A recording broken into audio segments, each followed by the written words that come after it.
Hello, great to be with you today. And I've got an absolutely super guest in the studio with me. He is a brilliant entertainer. I'm sure he won't mind me saying he's an entertainer of the old school. He has done it all, he has seen it all, he's still doing it, he's still seeing it. He is Kenny Cantor. Lovely to have you with us today. Hello, how are you? Hello, I am delighted to be with you. I nearly needed sunglasses when I walked in the studio. Well, I always wear something quiet for these kind of dudes. Yeah. It's fab. Who made the jacket? No, but it's a firm that does it. It's called Foul Fashion. Right. Yeah, so I thought I'd put it Foul on just Fashion. to brighten the place up a bit. It's absolutely lovely. It's like something that Patsy or Adina would have worn on. Absolutely fabulous. Yeah, with La Croix, baby, La Croix, a nice little... The trouble is there's a bit out of every cushion in our house. Yeah, it looks absolutely great. Kenny, you have been in the business for a long time, since you were born, virtually. A long time. What would you describe yourself as? Comedy entertainer. Right. Yeah. So what does that encompass? Well, I do everything. I sing, dance, juggle, play instruments, do everything. Right. Everything. And what sort of venues do you do that? Because it's a good old variety act. Yeah. What sort of venues do you do that? I'm very fortunate. I've been around the world 9 times. Whoa, how far? And I've been on the ships, I've been on star tours. I was with Harry Seacombe for many years. Yeah. I did 42 tours with Harry. Whoa. I did Frankie Vaughan, Matt Monro, you know. You've done all the big singers. Big stars, the big singers. I did the first half, you know, and they did their second half. Yeah. Absolutely wonderful. Well, look, we're going to take a look at just a quick half a minute of you. Are you? Just to warm our audience up. You're Here a we fool go. to yourself. Oh, I know.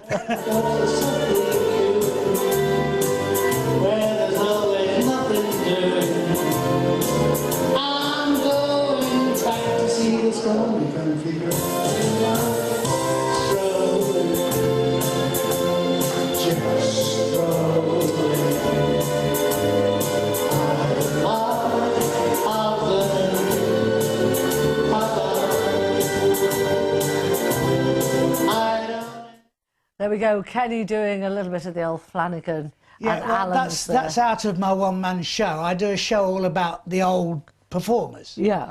And Bud Flanagan was a great pal of mine. And when he was in the they were all in the Crazy Gang. Yeah. I used to go and meet them every night out of the Victoria Palace in the pub across the road, and we used to have lots of fun. Yeah. I also did lots of Sunday concerts with him. Yeah. And it was great fun. And I pay a tribute to him because he was one of the greatest entertainers of that era. Yes. Because his partner, Chesney Allen, was my agent for a long time. Go ahead, I didn't know he was an agent. Yes, yeah. And Bud always kind of said, oh, get Kenny to do it, get Kenny to do it. And Chesney gave up the Crazy Gang in 1947 from ill health. Just explain to our viewers that maybe aren't, you know, the sort of under 50 or whatever it is, what the Crazy Gang was. The Crazy Gang. Norton and Gold, a double act. Flanagan and Allen, a double act. And Nervo and Knox, a double act. Right. And they all got together initially at one of the theatres they only played 4 theatres in 27 years. Whoa, that's good. They played at the Coliseum and they had Carlyle and Mundy with them. Yeah. And the whole thing was a mishmash, and they used to go on in each other's act.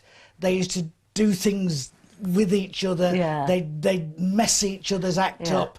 But they were all fine performers. Yeah. So if I dare say this, it was an extension of a kind of Reeves and Mortimer type of thing. I suppose so, vaguely, because they do a lot of ad-libbing and but these people they did something like 17 Royal Command performances. Oh, 17. The Queen Mother adored them. Yeah. You know. Yeah. And they could do anything. They could do anything in front of royalty. It wouldn't matter because they loved them so much. Right. And they were enormous. Yeah, and you've been in showbiz all your life. Yeah.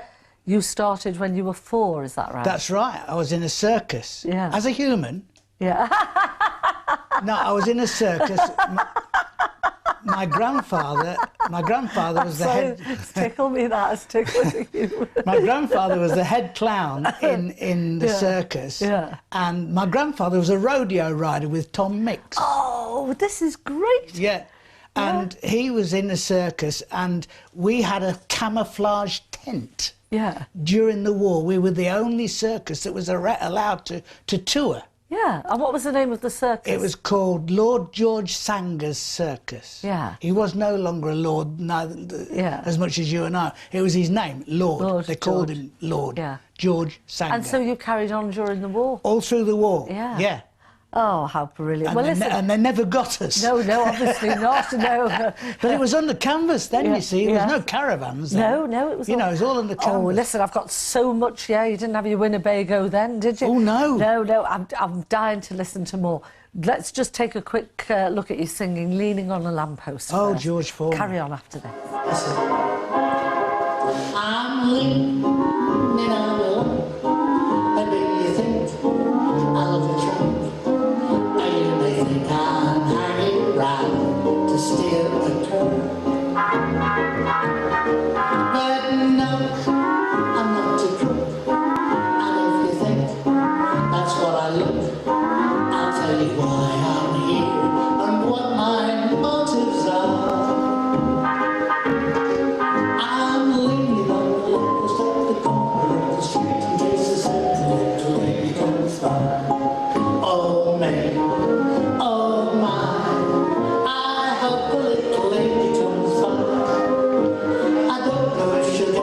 She doesn't always get away, but anyway, I know that she'll try. Oh, me, oh, my, I hope the little lady comes by. There's no other girl I would wait for, and this one I'd break any day for. I won't have to ask what she's late for. She wouldn't be that she's absolutely wonderful and marvelous and beautiful, and anyone can understand why. I'm leaning on the lamppost at the corner of the street in case a certain little lady passes by. Anyway, Christian, I'm leaning on the lamppost at the corner of the street in case a certain little lady comes by. Oh, me, oh, my, I hope a little lady comes to a pretty well, there's no way she wouldn't always get away, but anyway, I know that she'll try.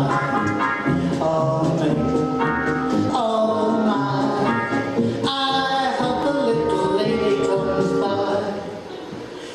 The girl I would wait for, and this one I'd break anything for. I won't have to ask what she's late for. She won't leave me fucking on a girl like that. She's absolutely wonderful and marvelous and beautiful, and anyone can understand why.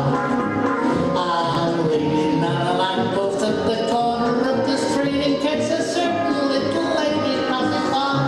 Then he let crackers in. He went on his ukulele. I don't do impressions, I just try and remember and bring back the memory to me. Oh, me, oh, my, I hope that little lady comes by. There's no if she'll get away, she doesn't always get away, but anyway, I know that she'll try. I'm leaning on a lamppost at the corner of the street in case a certain little lady passes by. That's that. Oh, great. Yeah. A good old trooper there. That was You can't smashing. beat that. I tell you, he was one of the biggest stars in the country. But you see, this is before television. Yes. And that was real stardom. Yeah. I mean, before anybody knew. Well, for everybody to know the words of everything and to know what he looks like and how he plays. Yeah. And very few people had TV. That's right. They used to go to the matinees and the evenings. Yeah. End And they're of the gone by pier. the sheet music. Yeah, of course. Yeah. Of course, yeah. Now, when you started in the circus, you were 4, you were saying. And what was the very first trick or thing you were taught? I was taught to tumble. What's that? Acrobat. Oh, right. Yeah, right. if you ever saw a circus in those days, or even recently, you'll see a little guy that does backflips all round the ring, and you know, that was me. Right, like a forward roll. Yeah, and you just carry on. Yeah, yeah. Come up sawdust all over it. Yeah, yeah. But I learnt to juggle. Yeah. And I learnt to unicycle, which I didn't like. Right. What didn't you like about it? I didn't like falling off. Yeah. And I learnt to tightrope, and I didn't like that either because I kept falling off. Yeah, yeah. But I was kind of put through the mill, which they did in those days. It was an apprenticeship. Yeah, so basically at the age of 4, you were started learning everything. Well, look, we're going to take a quick break. Back with Kenny in 2 minutes.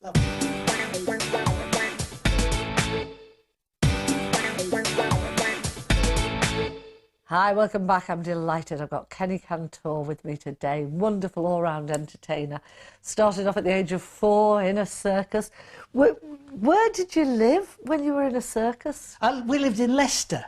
Yeah. Yeah, I was born and brought up in. I was born in Leicester. So did you go back to the house each night? How did it work? No, we stayed under canvas. And were you all under one big marquee? No, we had all little bell tents. Yeah. Yeah.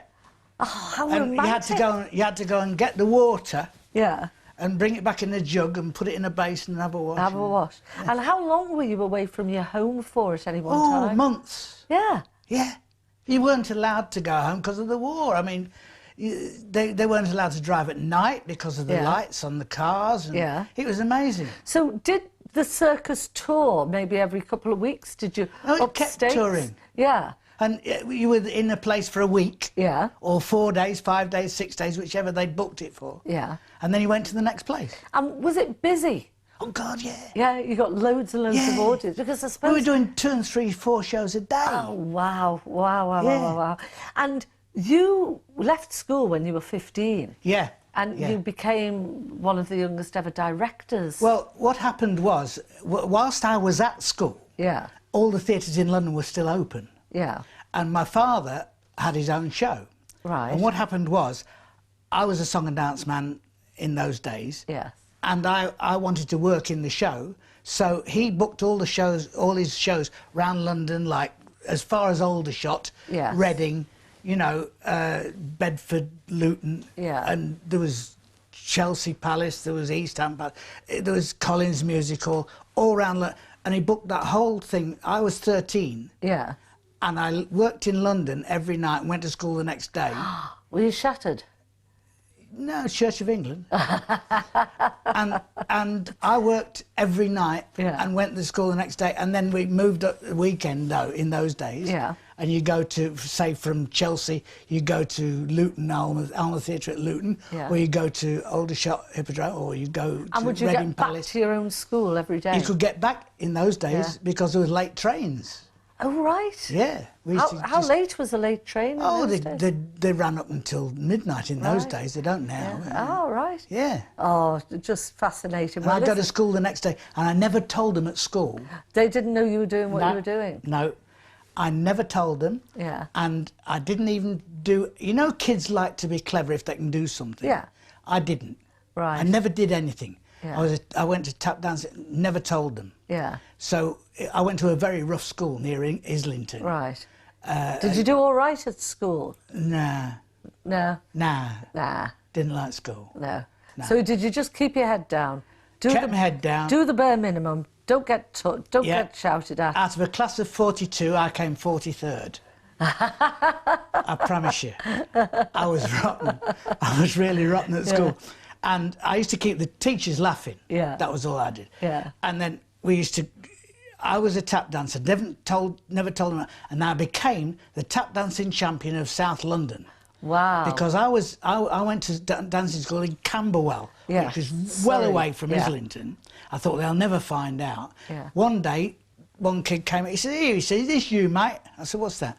He says, "Tap dancing champion, you." Yeah. I said, "Well, yeah." Anyway, they were so rough, they got hold of me, got me down on the floor and broke my leg. You're joking. I'm not. Ah. Yeah. Oh. I can tell you about bullying you would never believe. Well, we'll do it after this. We're going to take a look at another clip. It's too heavy. Yeah, we'll forget that. You're having the last laugh now. I can't even speak. Do you want to borrow these? I've only had a strong coffee. Here we go now. This is called Wheels on Wagon. Take a look. Four wheels on my wagon, and I'm just rolling along.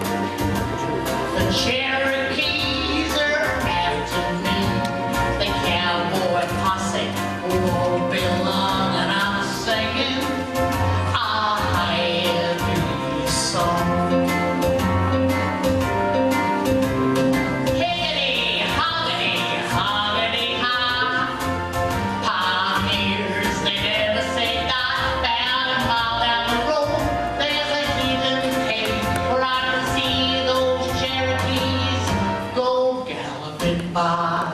Now that's the song, right?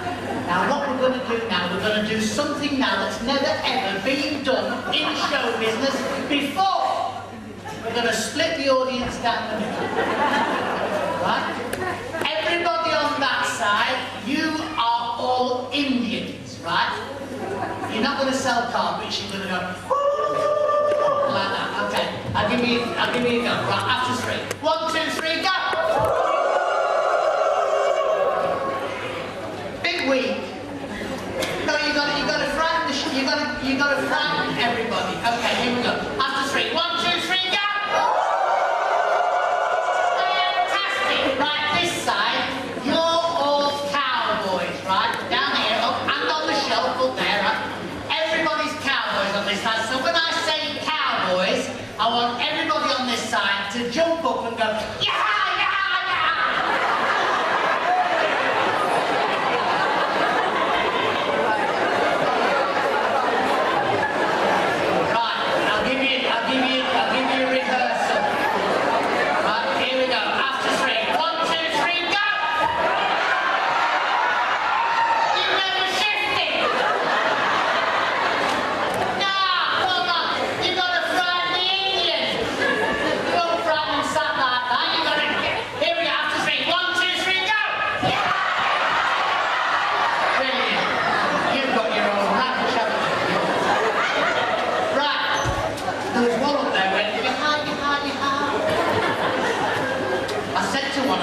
I said, could you kill a man? He says, yes, eventually.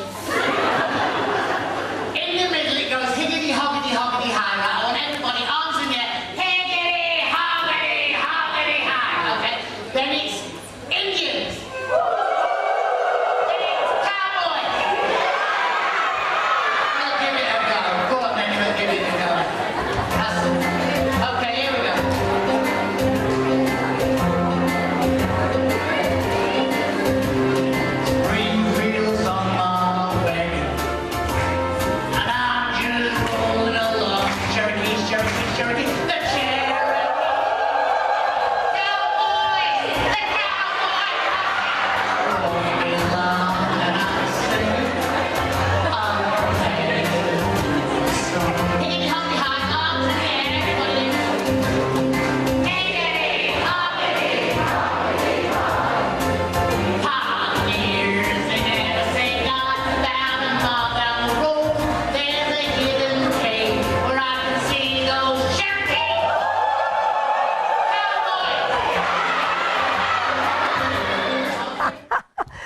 Super. You could see the audience having a ball, all the hands up and everything. I tell you what used to happen when I did the cruises. Yeah. A particular cruise, right? Yeah. The first night I worked. Yeah. Right, which is not normal. We normally have a night on and then. But I worked the first night. I said, "Would you work?" I said, "Yeah, of course I will." So I went and I did that. Yeah. And then the following day, as I went out round the deck, everybody was going either or yeah. Right. And as I went round the deck, it was hilarious. Yeah. So that night they asked me to go to the captain's welcoming party. Yeah. But they said you'll only go once in the cruise. You know, you don't only go once because he has one every night. But you only go. So I went to the captain's party that night, and I went in. And as I went in, everybody's going yeah. So. The next day, I get this call from the captain. He wants to see me. I thought, oh, here we go. Yeah. I'm in trouble because I went in his party and. Yeah. No, so I think he'd be delighted. I went to his. and he says, "Oh, come in, Mr. Cantor, sit down." So, thank you. So I sat down. And he says, "I don't normally call people into the office." I said, "Oh God, I thought he's going to put me off at the next stop." Yeah. He's got to put me off at the next. He says, "But he says your behaviour last night at my party." Yeah. I said, "Well, I'm terrible." He says, "No." He says, "I'm absolutely delighted." He says, "Would you come every night?" How super. So, how lovely. And it was great. And I was on that ship for 4 or 5 months. Which ship was it? It was Fair Star out of Sydney. Oh, right. I cruised out of Sydney for... And you did something really big for the QE2, didn't you? Yeah, I did the World Maiden Cruise. Right. Yeah, 1975. Oh, how fantastic. I was 3 years old at the time. Of course you were. So you've done a lot of cruising as well? Oh, yeah, I did a lot. Oh, I love it. Do you enjoy cruising? Oh, yeah. I'll tell you what happened on the QE2. Yeah. Now, the QE2, I did a couple of cruises. I did the Med one, and I did the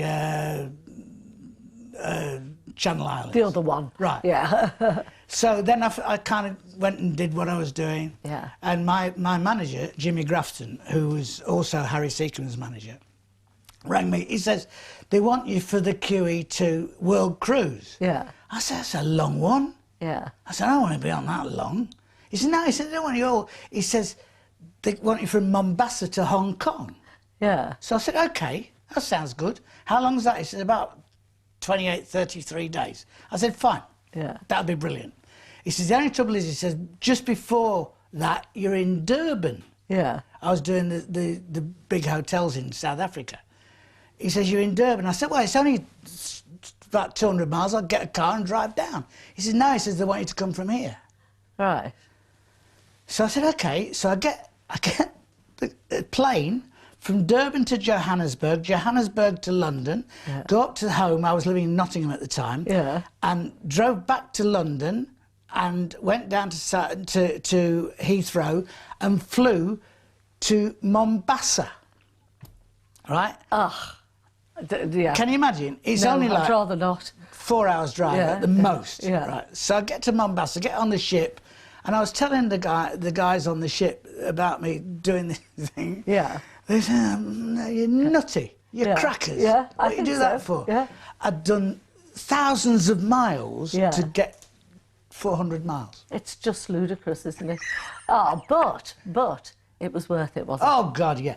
I've got to tell you, it was amazing, because Joe Loss was backing me. Oh, Right. we've all gone, and his band. Yes, we've had we've had another loss. We've had another lost relative, band leader on the show. Well, he was in one room, the Queen's room, and in the other room was Jackie Sprake and his orchestra, who were absolutely fantastic. Yeah. Right? So I had the best backing in the world. It was fantastic. How lovely. Well, listen, we're going to take a very quick break, and we'll be back with you in 2 minutes.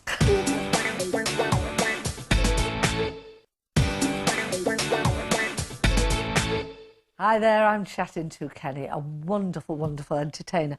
And Kenny, you've done all the ships, you've done the first world cruise with the QE2. Yeah. Now, you created a record, I've got it says here, of being the most successful pantomime comedian at the famous City Varieties Theatre in Leeds and the Empire Theatre in Sunderland.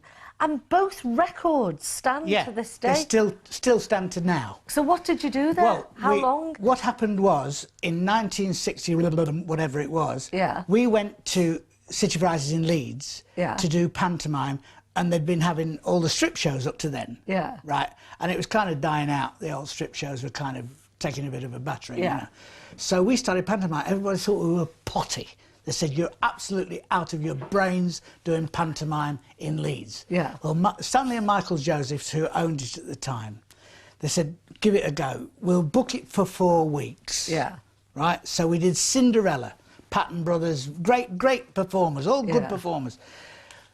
It was so good, we were doing 2 shows a day every day, 3 on a Saturday. Whoa. And then they said, "Can we extend?" So we went to 8 weeks. Yeah. Right? So the following year, we booked 8 weeks and did 16. The following year, we booked 16 and went 20. Yeah. And the following year, the 4th year, we went for 18 weeks, and we did 24 weeks. What a brilliant, In pantomime. brilliant record. We did 3 shows a day on a Saturday. Yeah. We did 2 shows a day every day. What part did you normally play? I normally played the buttons or the idle jack or... Wishy-washy. Yeah, that kind of... Yeah, all the... Do you still do pantomime? Oh, yeah. Well- I've done 54 pantomime. Wow. Oh, Yeah. that's wonderful. Shows you I'm 106. Tell me, now I know you're married to your lovely wife, Karen. Yeah. Where did you meet her? I met her in Clacton... No, I didn't. Southend. Yeah. We did 2 weeks in Southend. Southend. Southend, And then yeah. we went to Clacton. Yeah. At the Westcliff Theatre in Clacton in 1977. Yeah. Right? And we've been together ever since. She's had the best years of my life. And what about children? Have you Yeah, had... we've got children. How yeah. many? What We've got- variety? What species? We've got a little girl called Shani. She's 21 Yeah. and is a singer, and she is absolutely unbelievable. Yeah. And we've got a little boy called Tommy. Yeah. Tommy has a lot of health problems, and he's also Down syndrome. Yeah. But he's gorgeous. Yeah. And he's 17. Right. And Shani is working. She was working last night. Rings up, Dad. Paralysed him again. I said, oh, no, you didn't. Yes, I did, Dad. Ah, Yeah. lovely. Oh, is She's beautiful. So you got 2? She takes after me. She's so good looking. You shouldn't make me laugh. That's I've just got 3, or 2 by another marriage. Yeah. That I had. They're going to make that marriage into a game, and sold it to Waddingtons. No. That went over Dan's head because, Did it? you know, marriage isn't on the cards for Dan. Oh, isn't it? Oh, dear. No, me. he's... You should come to one of my weddings. Yeah. No, my lovely wife, Caron, C-A-R-O-N, not Yeah. K-A-R-E-N. Yeah. She's gorgeous. She's in the other room. She's gorgeous. She's Yeah. probably eating all the chips. But she's a fabulous choreographer. Oh, brilliant. So she was a dancer. Yeah. Was she a dancer when you met her? When I met her, she was a choreographer as well. How super. And she's done all the Palladium. She's done some fantastic. Well, what about you working for the forces, the FBS and people like How that? long have you got? Oh, no, about 30 seconds because we want to show a little bit of you Flanagan and Allening in a minute. Just tell me where you've been for the... I've been all over the world. From Belize, I've been to Gibraltar, Germany. Yeah, I've been the lot. to Borneo, Yeah. Far East. I've been to Singapore, Yeah. North Africa, Benghazi, Tobruk, Cyprus. Enough Malta. already. You've done it all. I can tell. I went to the Middle East, where all the problems is now. Yeah. I was there, and I got stuck in a trench, and they wouldn't let me out because they were shooting at each other. Yeah, I've been in 9 wars. You've lived, haven't you? And very quickly, how many royal shows have you done? 3. 3. Right. Let's take a look at you doing a bit of the old Flanagan. Oh, what again? Funny. Well, I'd like to pay a little tribute to a man who used to wear a coat a bit like this. He used to wear a hat a bit like that. And he used to sing songs that I don't think will be forgotten for many, many years. So join in, they go exactly like this. Thanks a lot.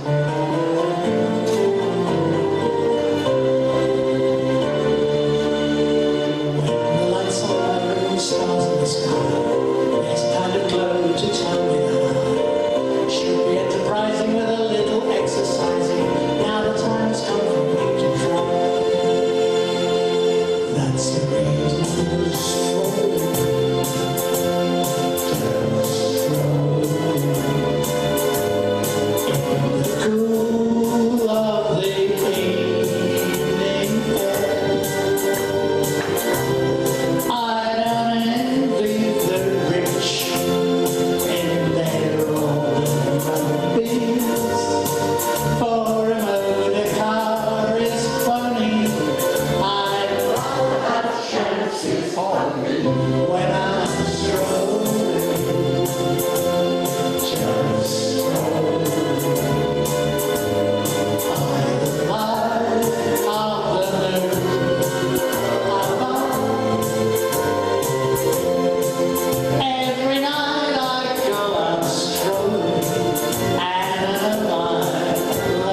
Rolling.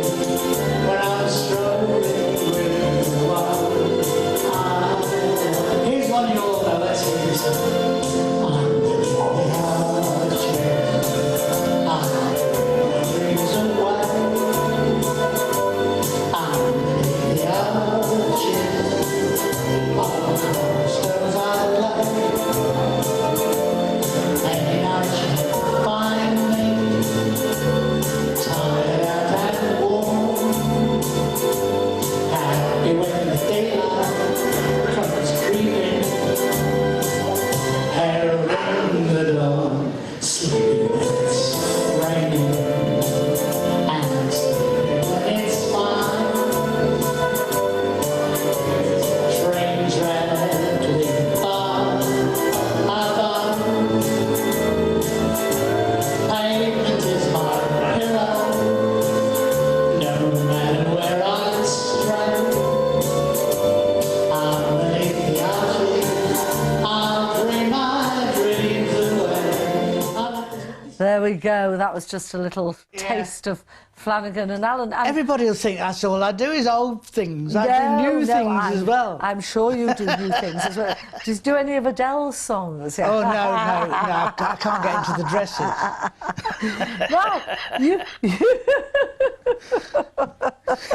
Now, you had your own TV series in Rhodesia. In Rhodesia, man. Tell me how that happened. Well, now, I'll tell you what happened. They used to use the wide stuff that they keep going over and over and over, you know.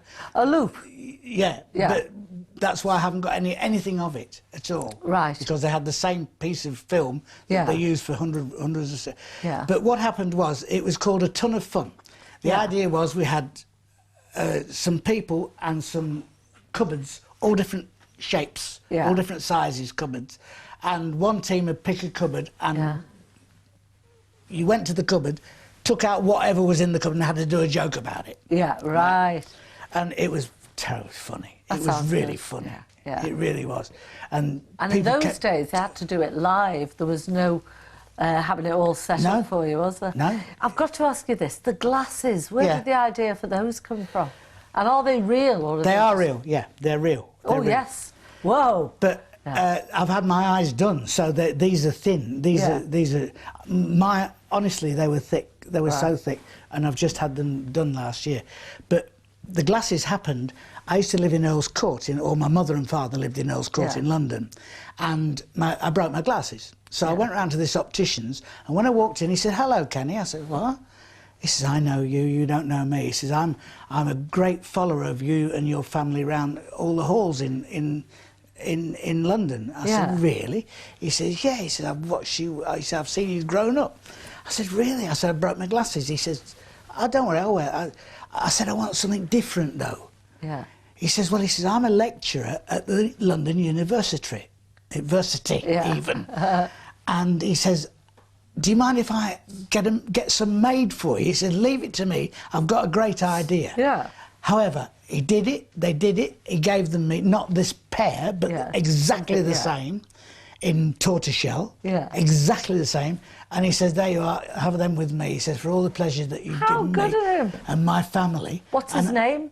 I can't remember. Can't remember. It's 100 years ago. Yeah, but it's a real trademark, isn't it? Yeah, oh yeah. I've had them all since I was 18, I've had big glasses like this. Yeah. Everybody said to me, "Oh, you look like Elton John." I said, "Who's Elton?" I didn't know who he was. Yeah. You know? Yeah, well, funnily enough, we just had him in the studio earlier on. Have you? Yeah. Oh. Not the real one, I hasten. Not the real one? No, not the real one. Oh. Probably the best tribute one I've ever seen. He's called Ultimate Elton. Yeah, seriously. There's some, mind you, he's on his own. He's brilliant. I love Elton. Well, listen, we're going to take another quick break, and I could do about 5 hours with this man, but we'll see him in 2 minutes.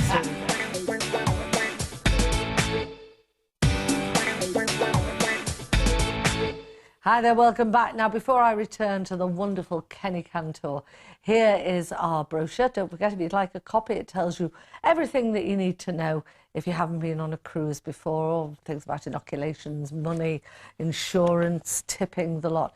To get a copy, call us on 0871 423 4444. That way it'll cost you 10p a minute from BT landlines, and other networks and mobiles will vary, but if you want them absolutely free, get in touch with us via the internet, www.holidayandcruisechannel.co.uk. Ba-bum. There we go. Right, now back to Kenny, because I could listen to him for ages. Now, again, a thing that I think was quite brilliant. You do loads and loads of charity work. Yeah. And you've been a member of the Grand Order of Grand Order, not the granddaughter, the Grand Order of Water Rats. Yeah. Since 1964. That's right. And you were 50 years next year. Gosh, you were voted Rat of the Year. That's right. For the enormous amount of work you've Yeah. done, and you were made a Freeman of the City of London. That's right. In 66. 96. 96, sorry. And I mean, it's so hard, these sort of honours. You've really got to be a good person. Well, thank you. Well, you have. No, you have. you see, you do what you want to do in life. I'm following in my father's footsteps as far as charity is concerned. Yeah. Because he unfortunately died very suddenly, my dad. Yeah. And he died in Mallorca, where Right. we used to live. And he was going to, we are told, become a Knight of the Realm. Oh, right. For all the work he'd done. Yeah. And as they can't do it posthumously, you know, he didn't get it. Yeah. So I kind of carried on the work, Yeah. you know, and I went and did, as you know, the forces things, and then I went out with Harry Seacombe to do the forces thing. Yeah. And then it's a very long story, which I'll cut very short. Yeah, you're better. Harry took me under his wing, and we went and did all we did. Yeah. But I kept doing all my charity work. I love it. Yeah. I love it. Yeah. I mean, especially now I've got a little boy who will hope he'll never live a normal life. Yeah. And I do all I can now for disabled people. Yeah. And it's a joy to do. And then all of a sudden, somebody says, "Oh, we're going to make you I said, "I beg your pardon." Yeah. We're going to make you a Freeman of the City of London. That's a real big honour. Yeah, I said, well, that's absolutely fantastic, you know. Yeah. I said, I'm going to have to buy some sheep. Oh, yes, because you're Because- supposed to be allowed to Yeah. take your sheep through the centre of That's London. right, yeah. And they're supposed to be able to graze outside Westminster, That's right, aren't they? yeah. That's right, Yeah. that's right. So- Well, listen, well done to you for all the charity work you've done. Oh, no, I It's love it. I fantastic. love it. And, You've got- now, I'm now in Rotary in Lowestoft where I live. Yeah. And next year I'm going to be president. Oh, brilliant. Of Lowestoft. Oh, you'll be a Lowestoft Rotary. president to remember. What about theatre schools? You and Yeah. Karen.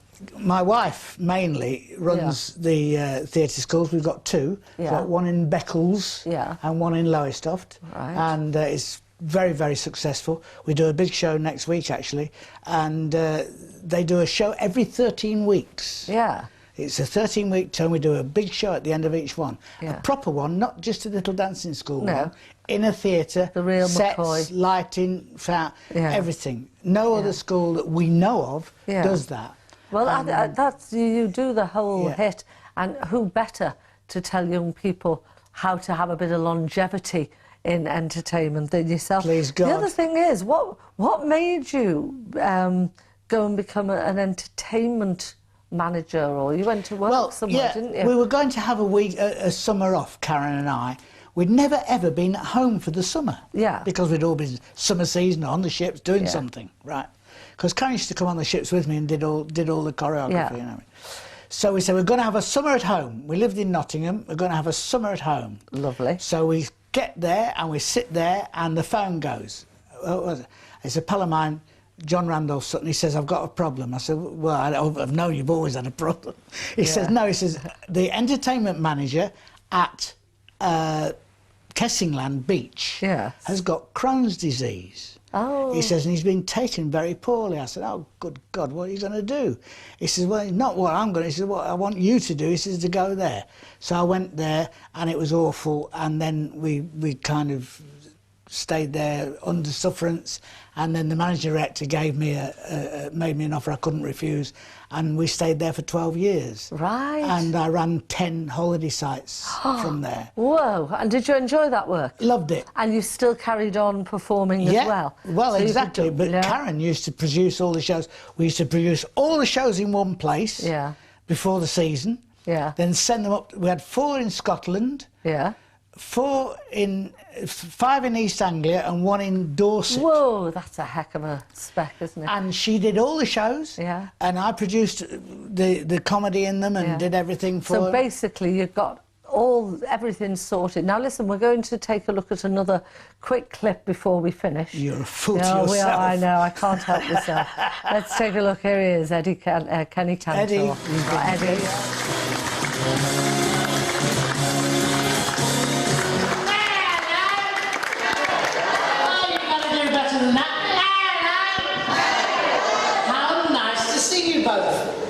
It's a joy. Everybody well and healthy? Anybody here not come? You will eventually. How nice to see you. We want you to have a nice afternoon today. It's a rotten old day outside, so forget that. Have a great time while you're in here. When you going to see a show in variety, you've got people called chorus singers, and they sang and all the audience sang with them. So we'd like to start off with one that you all know. I want to hear you loud and clear. Here we go, it goes like this. Thank you, John. It goes like this. Daisy, Daisy, give me your answer.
There we go, just a little... Sorry, someone just dropped to the floor over there. Just a little sample of the fantastic Kenny Cantor. And I know that you're not doing quite as much now, but would you still be up for it, going on a ship? Oh, goodness, yes. Yeah, but you've written a show. I'm not driving it. No. But you've written a show, haven't you, called, it's a one-man show, Cantor's Crackers. Well, all those clips that you've seen today is from that show, actually. Yeah. I do some modern stuff, you know. Yeah. Oh, no, you don't. Oh, yes, I do. Yeah. Well, how modern? What would you class as your modern stuff? Well, I do kind of up-to-date jokes and things, yeah, you know. Yeah, which there's none of that on those well, clips. what do you think of, what would you call it, general entertainment nowadays? You know, the TV type of entertainment. What, are you talking about alternative comedians? Mm. Yeah, I thought you might. Yeah. Alternative comedians, they're fine. I mean, it's like when the Goons started, everybody, they didn't up in get arms, it, didn't like the Goons. But I mean, they were fabulous. They were fabulous. I mean, when I must tell you this, I worked with Harry Seacombe. Yeah. And all the others came to see him. Right. Now, to be in that kind of company is comedy royalty. Absolutely. Harry Seacombe was brilliant. I used to love and it. I went on stage one night and I got a laugh where I shouldn't have got one. And I thought, what's happened? So I turned round and Spike Milligan is here. Right. You've lived. Listen, I'm so sorry. We've got to bring it to an end. It has been so good having you in with us today. Thank you so much for coming. Wasn't he marvellous? Kenny Cantor, from him and me until next time. Take care.